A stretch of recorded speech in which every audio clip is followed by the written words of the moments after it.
Welcome to the very first episode of 10 Minutes with Insert Comic Book Name. Thank you for joining us. My name is Captain Buttcrack. I am your host, and the other host is... You're Spider-Dan. That's the... Right, I think that's why you have that thing on your face. Spider-Dan. I think. All right, hold on. Just do the, yeah, I'm really not ready. I'm not rehearsed, I can tell you that. I just got done watching The Flash. Where the hell's your where's the makeup guy? Listen, this is going to be an unusual show, and I'll explain how it's going to work. All right, here's what we're going to do in this show. My big speech. I love old comic books. The smell, the ads, the insane art, the craziness of the heroes, anything from the 40s up to the 80s, I just love. And I own a lot of them, many boxes. And I feel like the world knows about Marvel superheroes and DC superheroes because of movies, but people don't really know how weird that stuff was and how crazy the stuff that was going on in those comic books within the comic and also the kooky ads. So we're going to go through one of my weird old comic books in my collection, page by page. So we're literally going to put the page on the screen that we're talking about, and you can kind of read it along with us, and we'll just break down what's funny about each page and what's funny about the ads in each page, because some of these ads are quite crazy. But anyway, this is the first episode, so please bear with us. It might be a little bit rough as we sort of figure out how to do this. All right, here we go. And now you can stop looking at us, and on your screen you should see the cover of the first comic we're doing. The first show is 10 Minutes with the Amazing Spider-Man number 138, and dig this cover. What do you think, Spider-Dan? Madness Means the Mindworm.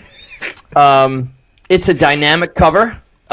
People are genuinely upset with Spider-Man. You can tell that this guy means business with his giant light bulb shaped head. People want to kill Spider-Man. It jumps off the page. It makes you. It does what any good cover should do. Makes you want to see what's inside. This one really grabs your eyes. I mean, it's goofy as hell. You're like, what is that, a rat? Is he a worm? What is he supposed to be? But you can't deny that it's very impactful, and the crowd taking down Spider-Man is also impactful. And the faces are very classic, kind of Jack Kirby-esque screaming faces, which he was famous for. All right, inside flap. This is what you would see if you opened the comic book. This would be the very first page you'd see.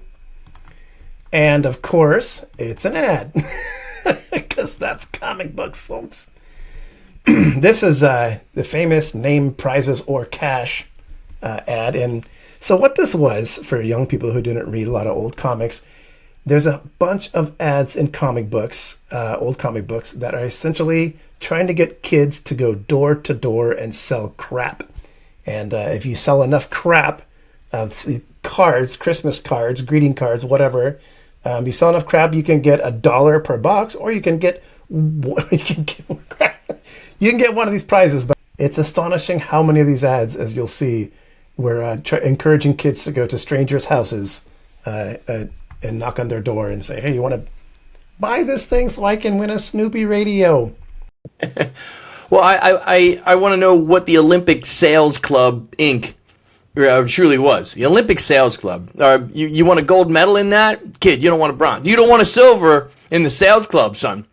You'll be the shame of Enfield, Connecticut, which probably doesn't even still exist. All right. Page 1. Here we go. The story begins. Peter is having a day in his trashed apartment. Dan, have you ever woken up this hungover? Usually when I was shooting, and I was dressed just like that. It was after me and Jimmy Kitzel hit the bottle, reading scripts, and it ended up, ended up looking a lot like that. My mother was not happy. I do love that it just starts with, Peter Parker, Spider-Man, just terrific, which is classic. Peter Parker, his life sucks. His life's always going wrong. Can't get it together. Can't get college together, but meanwhile, can't get his girlfriend together. But meanwhile, out there, like, fighting Dr. Doom and saving mankind on a regular basis. Right. you can only assume you can only assume in the world of Peter Parker at the time, the way he was written, that the books he's reading, he's studying for class. Like, no matter what else is going on, he's got this life to live, and I got that chapter to read. I know Doc Ock just trashed the place or whatever. The Green Goblin just trashed the place, but I still got to study for finals. I do think it's a good, effective splash page. You really feel like his plight and like how sucky this would be. And it is drawn by Ross Andrew and written by Jerry Conway. I recognize Jerry Conway, but not Ross Andrew. I'm not a super expert of artists. Yeah, I wish I knew all the artists from the time, but it's so Romita-esque. If I didn't see that name, I would absolutely guess it was Romita. And yeah, the chin on the hand, despair.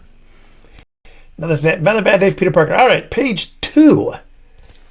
Templeton, the landlord, which is like a great name for a ratty landlord, is not having Peter's shenanigans.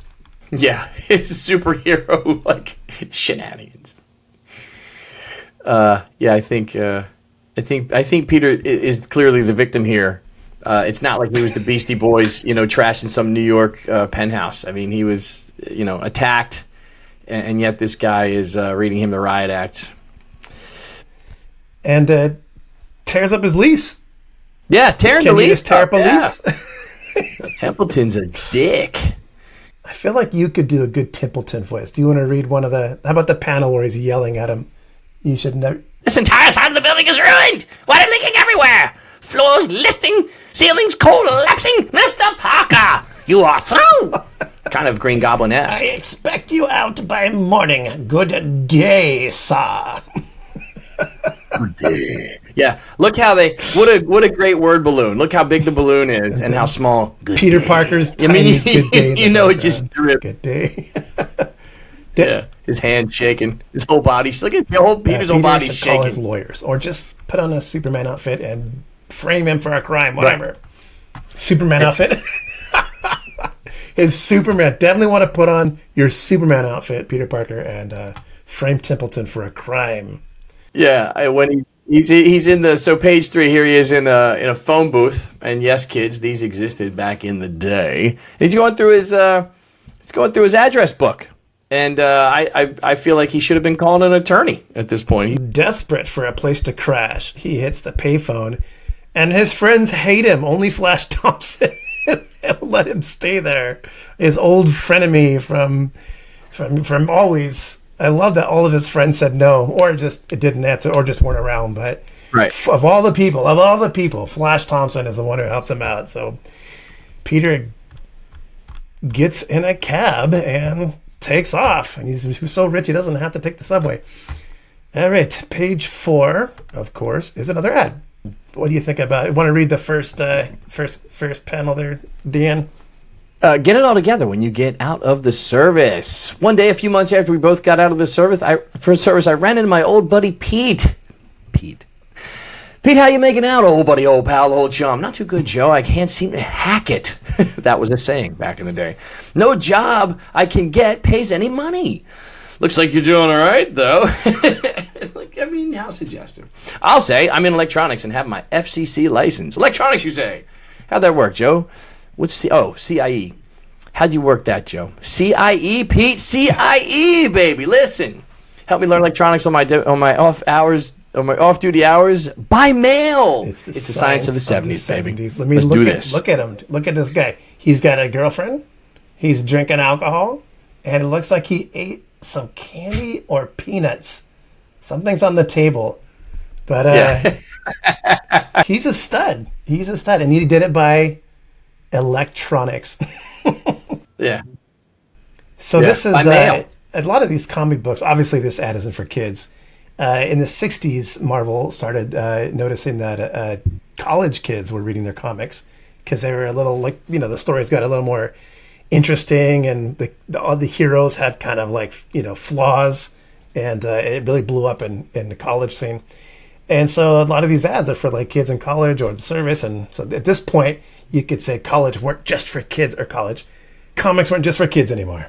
The Cleveland, who's cutting out this postcard and mailing it to the Cleveland Institute of Electronics? Who's cutting the comic book? It's an awful thing to think about. All right, page 5. Another ad. Now this one, of course, if you've read a few comics, you'll recognize right away. Grit. Go out there and sell some grit. This is an ad that, or something like it, is in every single comic ever made. I have no idea why comic books and grit are linked forever, but I'll be danged if you read a comic and you're not going to see a grit ad. What is grit, you ask? Well, I'll tell you. Grit is an old newspaper that was kind of for rural communities. And what's shocking about grit is it started in 1882. It's still going. And you can clearly see, as a boy, they had Jerry Lewis as the spokesperson. We're going to show you an image quickly of a really old picture of someone holding the grit paper from yesteryear. But man, that is absolutely shocking. I had no idea grit still exists and you can still subscribe to grit. Not through comic books, unfortunately. But this guy right here is making a 7-cent profit, so...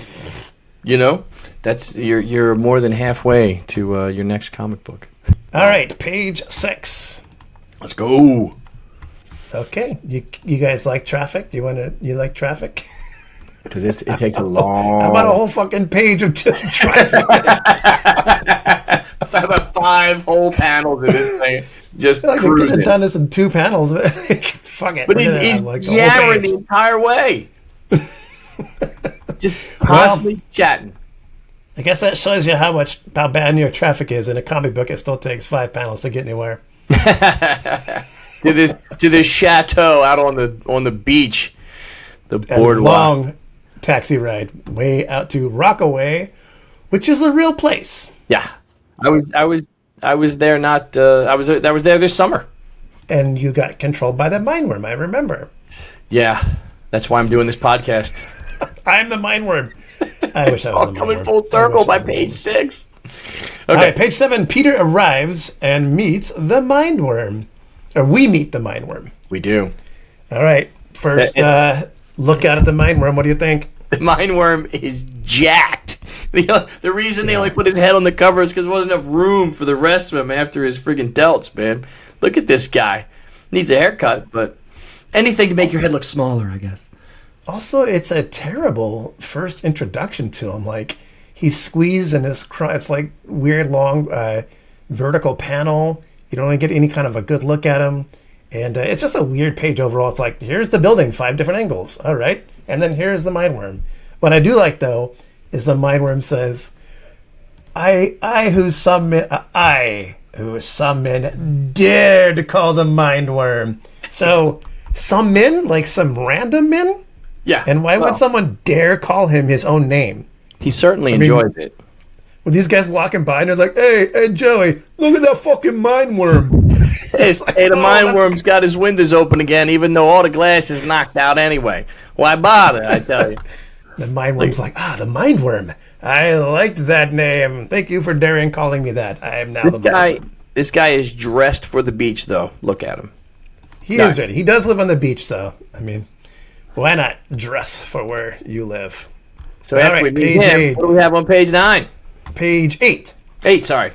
And if you can't tell by now, people who haven't read a lot of old comics, there's a lot of ads in old comics. Everyone thinks like, oh, comic books have made so much money because people love to buy comic books. Yes, but also every one of these ads is some dough. So they had a whole, I mean, that's half of what was keeping comics going was their crazy ad business. So this is a lot of people don't know this, but back in the 70s, when martial arts first became popular in the U.S., Kung Fu Karate was a whole tradition. They had separated. It was so popular. Then they made 2 different disciplines. But Kung Fu Karate was taught in the States. It's kind of interesting because people now kind of, they more or less know what it is. But in the 70s, it was kind of like you had superpowers if you knew Kung Fu or Karate. Oh, yeah, man. You could do magic pretty much. That is a classic ad, but I'm also fascinated by this lady who can hypnotize her TV. And you can hypnotize any TV set. And it said a TV repairman discovered it accidentally.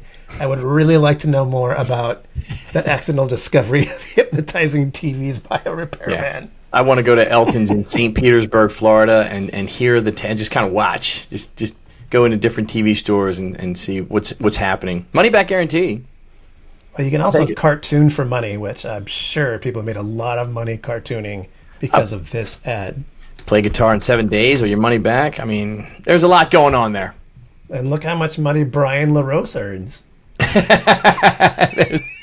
there's the guy. Wait, where was that? Hold on. Where Upper left corner.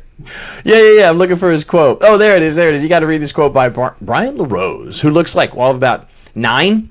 And he's got the shirt and tie. As a salesman, I know my customers' favorites so well. I can almost predict what they will order. They like the reasonable prices. Fast-selling Blair products have helped me make help me make money for myself. This kid is a wheeler dealer. He was the Alex P. Keaton of his day. All right. There is Brian LaRose now. Yeah, let's look him up. He's in jail. He's addicted to crack. All right, page 9. Yes, your favorite. This is one of my favorite ads. Actually, as much as I love comics, I love half of my love for them is the ads. If you can't tell, and I'm obsessed with them. And in a weird way, I kind of collect comics for the ads. Partially, this is one of the all-time classic comic book ads. The monster-size monsters, which is a great call out. And what you see, a lot of these ads were to trick children into thinking they were getting something really cool, but it was something that wasn't really cool. However, this one is actually pretty cool. It is not a 3D monster. It is a giant poster of a monster that is 7 feet tall. Gilbert Godfrey, rest in peace, had the Frankenstein one framed on his wall. So how do you know this? There was like a documentary about Gilbert Godfrey. And I read it. So you can get Boney the Skeleton. Yeah, or great. Frankenstein. These are worth money now because a lot of these things just, kids trashed them and threw them away. So very few of them survive. So if you can find one, these are actually worth money. So yeah, let's see. A classic ad. If they were $1 then, they got to be worth $5 now. I also like that the thing you fell out of the little coffin, which is a nice little touch. Uh-huh. All right, back to the story with the page 10. Look at this guy. He's flexible. The Mindworm meditates while Peter and Flash drink vodka. All right, now we can really look at the Mindworm. What do you think? Study this guy. I mean, you got the candle wax dripping down this empty Michelob bottle.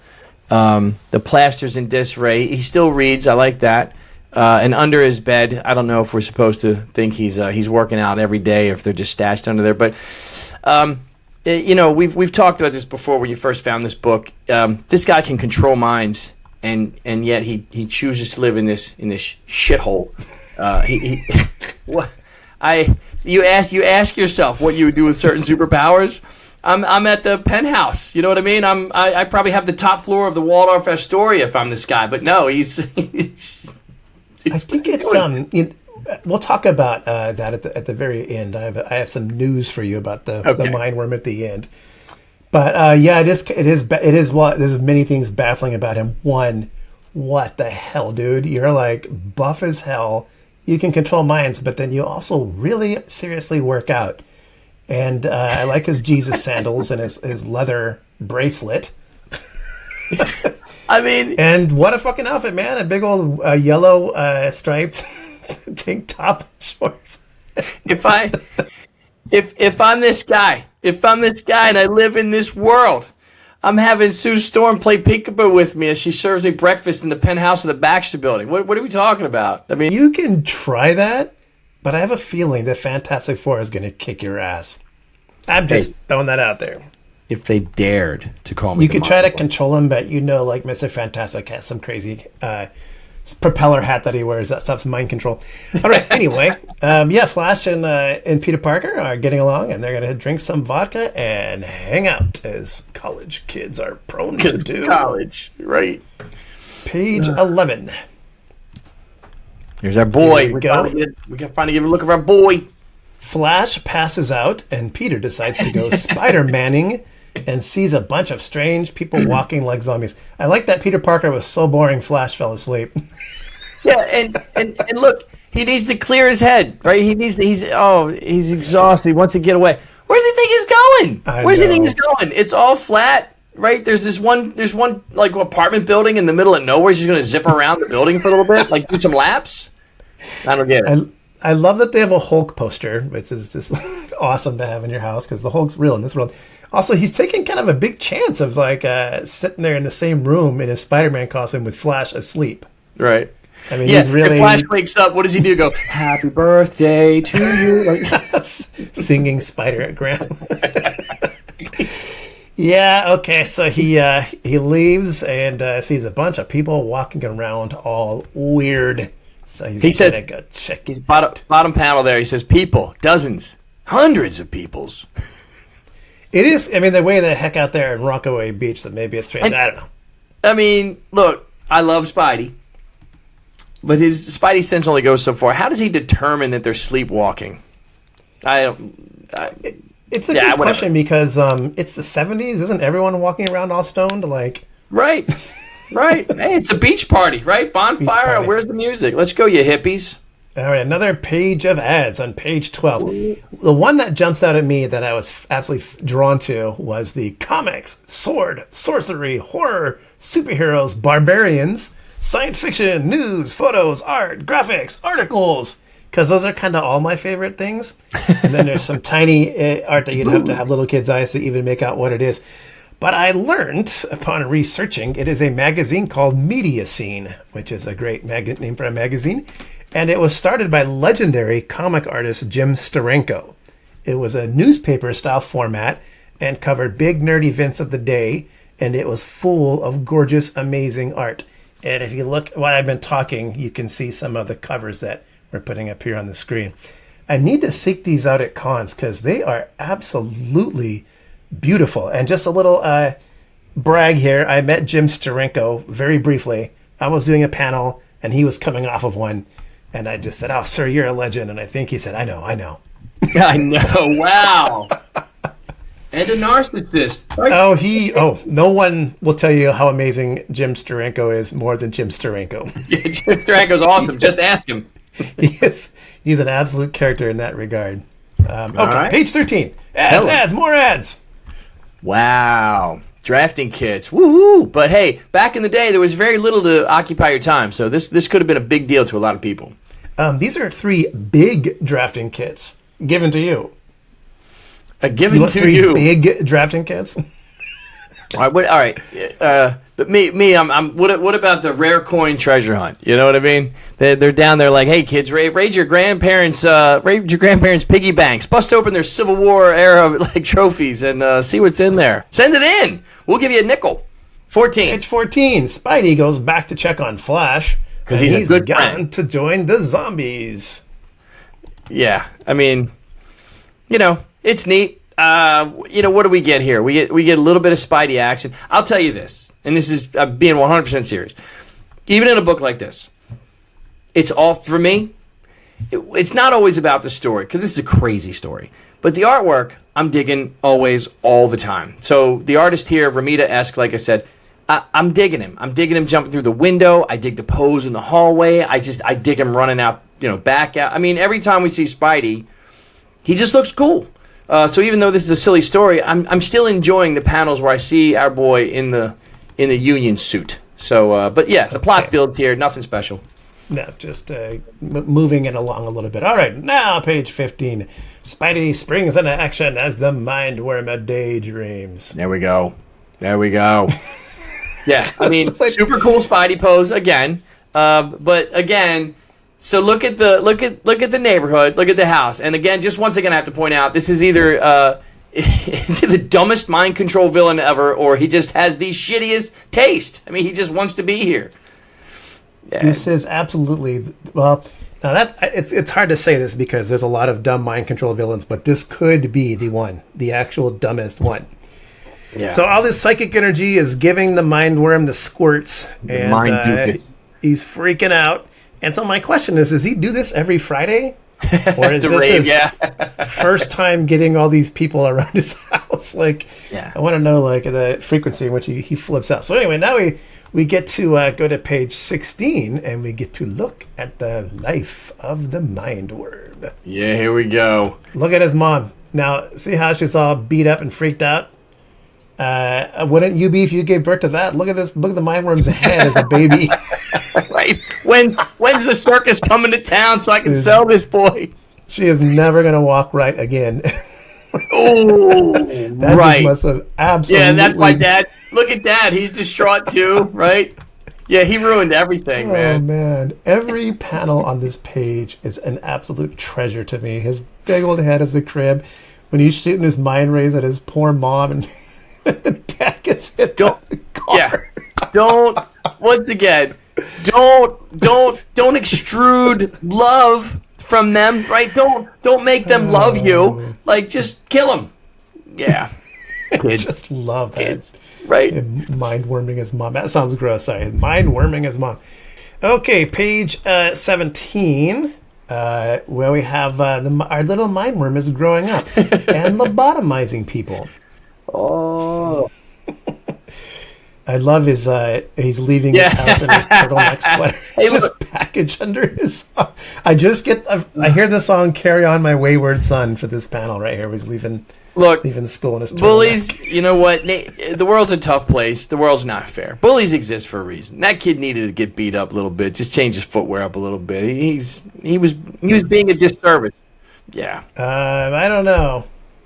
I don't know about any of those statements, but I do know if you look like that, you are going to get picked on. That's just sad and how it is. Yeah, what's happening down the bottom here? Hey, Bill. So, hey, Bill, I think you better call in. There's something crazy going on here, and the captain better know about it. Anyway, the lazy and weak-willed Officer Bill agrees to call the Sarge without speaking to one participant at this gathering to see what's happening at all. They're just going to sit there and just be like, yeah, we need backup. The Sarge needs to know about it. Captain needs to know about it. Let's not go investigate. Let's not do our jobs and ask what's happening. They can have a permit. It can be a perfectly peaceful gathering. Nobody's trashing anything yet. Whatever. They spent 5 panels. They spent a whole page of him just driving around in that cab. You think they could have given one panel to them, like interviewing one person and realizing they're zombies, and Gotta that's move the when story they freak along. out that Gotta something's move it wrong. along. But no, there's a bunch of people. Right. This ain't good. Call everybody. Call the National Guard. All right, page 18 again. 18, yes. As a comic book ad connoisseur, which I am, this ad breaks one of my cardinal rules. Never have the comic book character in a ridiculous talking a balloon that looks like that. Captain, that's called a hard sell. Actually, he's talking out of his butt. If you look at Spider-Man, it looks like his butt is saying, "You can order one of many." But you know why? Because if you were going to go with organic web shooters, that's where they would come from. Oh boy! Actually, this is kind of funny. I think this is a tragedy. These stupid Marvel value stamps that they idiotically told kids to cut out of the comic books. That's so awful. Telling kids to cut up their comic books. I know some kids did because I have comic books with big square holes cut out of them for various ads. But I think it's a crime. Look, that is so. It's just so indicative of how comic books were. Viewed, marketed, and sold as just pulp, as just entertainment, as disposable entertainment. Even the companies issuing them did not foresee anyone placing value on them in the future as far as collectibles. Yeah, cut them up, whatever. Once you read it, cut them up. You know what? Mail in the CIE Electronic Institute. Mail in your Marvel value stamp. Just carve them up. Those are some sick vampires. Bela Lugosi, Blackula, and Cousin Barnabas from Dark Shadows. And some really nice Punisher art up there. Punisher, look about giving a Spidey a face full of gun. And then you notice one really funny letter writing from Dale Berryhill in the middle. Oh my God. Yes. Dear Marvel, I was going to write to you people about something, but I forgot what it is, or what it was. By Dale Berryhill of Memphis, Tennessee. They take this, right? Funny enough. Then they take it and they actually answer and they print it. It's lucky you did, Dale. We forgot what we were going to say in reply. Page 20. A wall of text. Oh. No kid is going to read this. Yeah, right there. The blue that starts in the first column at the bottom and goes into the middle. You'll see the almost unbelievable rise and fall of Nazi Germany. The Third Reich, which Hitler vowed would live 1,000 years. I know. It was actually a real thing. I looked it up. I'm not going to show it because I think the less we show of that guy, the better. Okay, next, page 21. Ads. But this is a sweet ad because the Spider-Man art is good. It's a huge ad.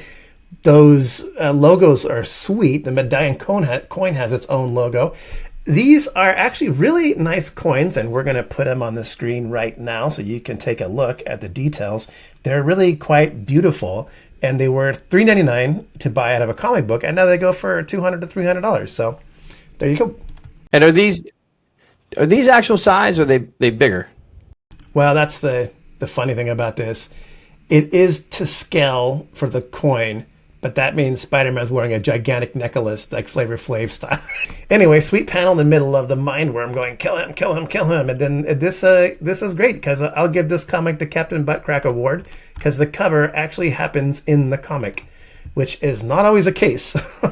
Often the cover has very little to do what happens in the comic or is a hyperbole, ridiculous exaggeration. But this really happens. So. Yeah, they're freaking a little bit, but so if you read this, so Officer Bill able to assess the full gravity of the situation and convincingly relay the horror to the point of a chain reaction of panic. The captain marshals the riot squad over a peaceful group of beachcombers that seem to be the only members of the entire community. What's the apocalypse now at Rockaway Beach here? So Spidey gains control instantly with just a bit of web fluid, so it's not a big threat, but it's elevated, but it's not his biggest fight. Meanwhile, there's enough law enforcement on the way to catch Burt Reynolds, Sally Field, and both the Blues Brothers. For God's sakes, look at this. Next page, which is going to be page 24. Is there some more ads coming? Oh boy, ads. What? Yeah, it has been too long. We almost went 2 pages without ads. Increase height. There it is. All right, right above spare time opportunities. In the dead center, it says spare time opportunities. Just above it, one of the smallest ads there says increase height. Yeah, increase height in your friggin' ad. Look at this. Tall up. What's it called? Guaranteed tall up. Oh, was that a saying? Hey, you go to the gym? You want to get some tall up? You want to get some tall? You want to get swole? Get tall up. What is it? Is it a rock to stand on? I guess send you a little rock to stand on, like lifts, like what? I wonder what the hell it was. The big ad here, and this is one of the also most iconic ads in comic book history, is the enjoy an exciting romantic look, impressive anytime. The goatee, the stick-on goatee. It's called a Van Dyke, and I'm just imagining some kid putting on this stick-on goatee and these sideburns and walking through the Bronx thinking he looks cool as hell and then getting his ass kicked. All right, page 26. Are we back in the story? We're back in the story. Spidey comes under attack from the Mindworm's strange powers. All right, something I've not noticed before. When you're climbing something, the rule is 3 points of contact. This fool has 3 points of contact on the one thing he's ripping away from the structure. He's only got 1 foot. He's only got 1 foot secure. He's almost like doing a Wile E. Coyote on himself here. You see what I'm saying? You are the one who came. The one whose mind is filled with emotion. I want that emotion. I need that emotion. Well, he's going to get some emotion. But guess what? Spider-Man is stubborn. That's what it says. No one ever thought to be stubborn. Is sheer stubbornness. He has the stubbornness of a spider. So yeah, the proportionate stubbornness of a spider. No one ever discovered what kind of spider bit him, by the way. It was, radioactive is all we know. It's true. They didn't really. They probably have a whole backstory for that spider now. Spider-Man gives the Mindworm a little chin music. You're in Punch so hard that you flew backwards? Yes. The physics of this panel are completely wrong. And look, as much as those hippies are out there, showing how high-rise was at the time, the artist here clearly smoking something. Look at this. Chuckles. Nice going, handsome. For a moment, you almost had me. But then I remembered I'm a man, not a crummy puppet. Damn, dude. Burn. Burn. That's why he's flying backward, was that insult. Look at the last panel there. You hurt me. That means I have to hurt you. Hurt people, hurt people. All right. That's actually a pretty exciting page after all those ads. I'm and gut hurters. Okay, page 28. Hello, this is a great call line though. Hello, hey hero, have we got a bonus page to pick with you? Well, here we are again with a few more comments and gentle cajolings. Let's not waste any time dilly-dallying, shall we? God, I love 70s Marvel ad writing. And at the bottom, a word of the wise is sufficient, or as someone once quipped, enough said. Gee, I wonder who quipped that. Might have been Stan Lee, his famous tagline. Okay, page 29. Ach, mein Wiener ist tingling. This is the most homoerotic ad I have ever seen in a comic book muscle ad, and I've seen a lot of comic book muscle ads. Oh my God, look at this. Big swing. There's something in here for everyone. Rush this coupon now. Cut this shit out. Free, free, free. How about the banana hammock over there on the right? Good thing little man's off to the left. I mean, what are we selling here? And I think he's supposed to be before, but he's actually in great shape. Like, I like the name Muscle Fighter 4, which definitely sounds like an 80s video game. Muscle Fighter 4.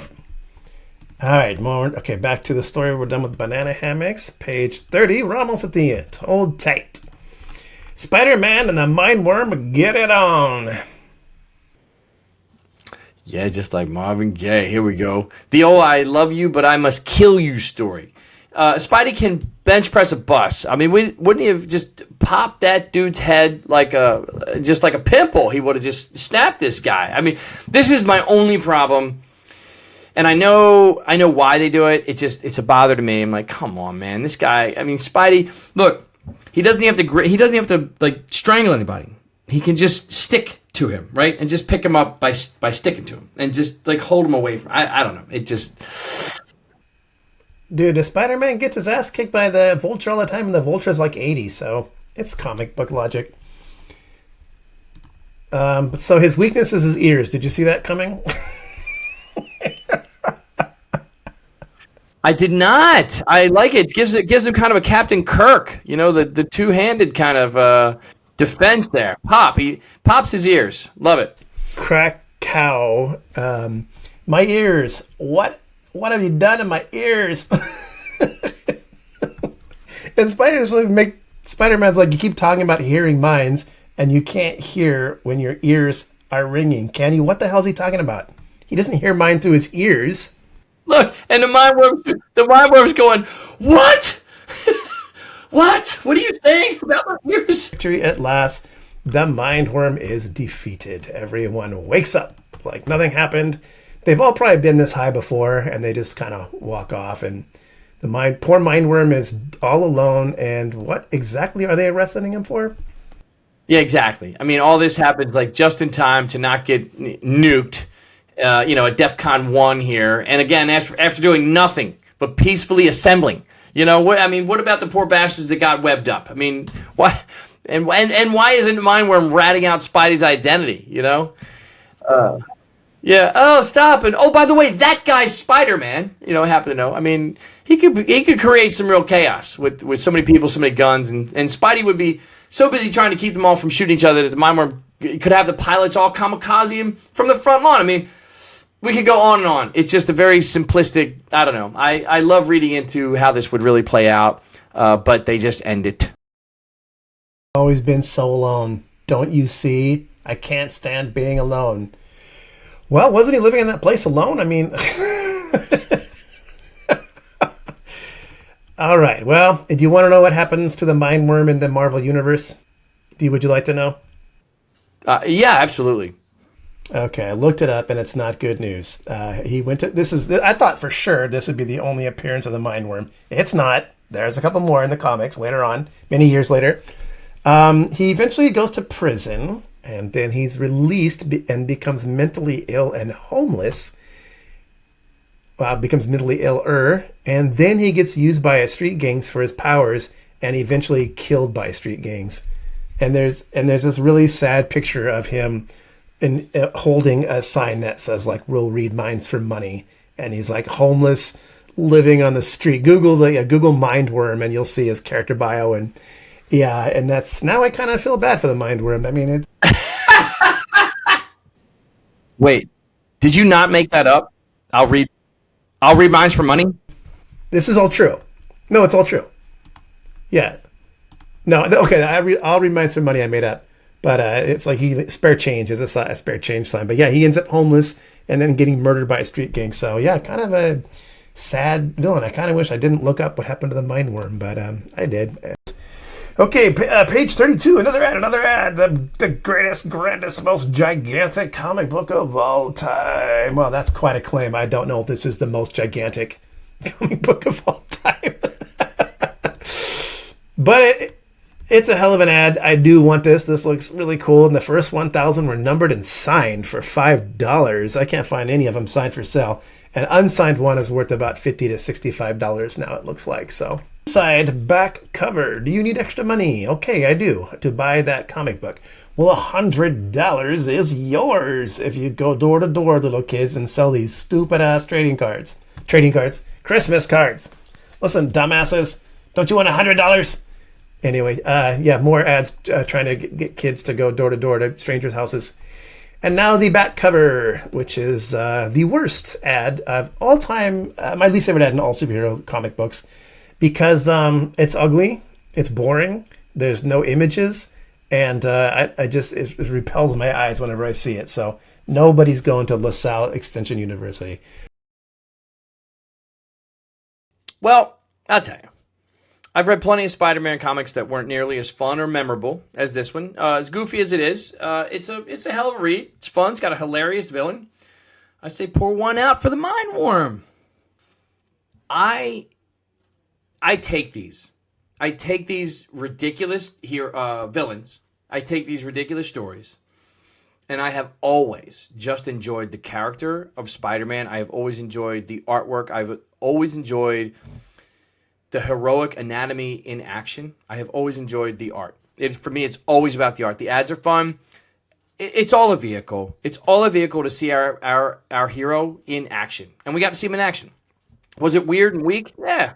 But he was in action. Yeah, right. If you look too closely, like we're doing, it's hilarious. But it's a quick.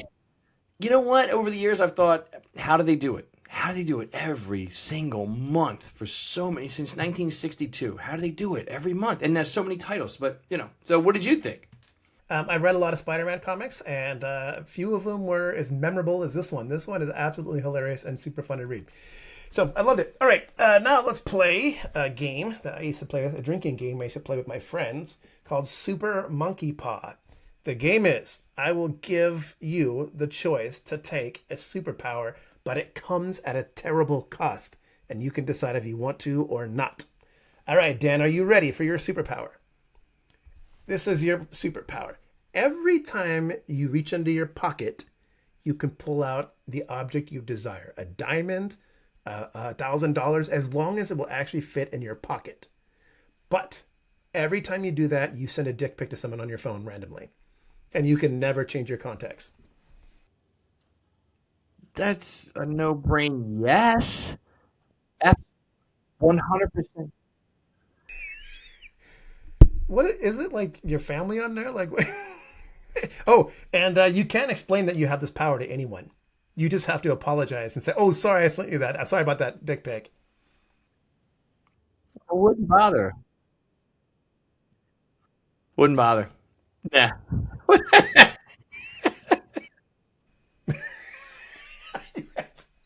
You answered that too fast. I feel like you might have actually done that, and people are just ready for it. I just sent a couple today. What are you talking about? All right, what's mine? You can have the ability to teleport anywhere in the world, but every time you do it, you have uncontrollable diarrhea for a full minute and a half.